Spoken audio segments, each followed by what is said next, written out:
నేను శ్రీకరి. సౌత్ ఇండియాలో తమిళనాడుకి చెందిన రామేశ్వరంని ప్రధాన భూభాగంతో కలుపుతూ సముద్రంపై దూసుకువెళ్తున్న ఒక అద్భుత నిర్మాణం ఇదే పంబన్ బ్రిడ్జ్.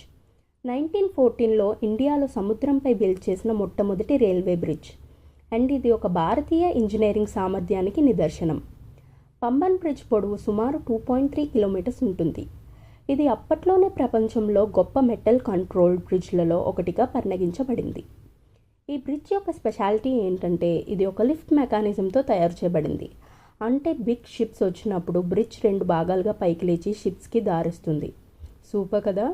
ఈ బ్రిడ్జ్ మీద ట్రావెల్ చేసిన ఎన్నో ట్రైన్స్ చాలా కథలు చెప్తున్నాయి. కొన్నాళ్ళుగా ఇది తుఫాన్ని, తీవ్ర వాతావరణం పరిస్థితులను ఎదుర్కొంటూ నిలిచిన జీవాంత చరిత్ర. ఈ బ్రిడ్జ్లో మీరు జర్నీ చేశారంటే అది ఒక చారిత్రక సందర్శన. అండ్ సముద్రం మధ్యలో ప్రయాణం, ఆ అనుభూతిని వర్డ్స్లో నేనైతే డిస్క్రైబ్ చేయలేను.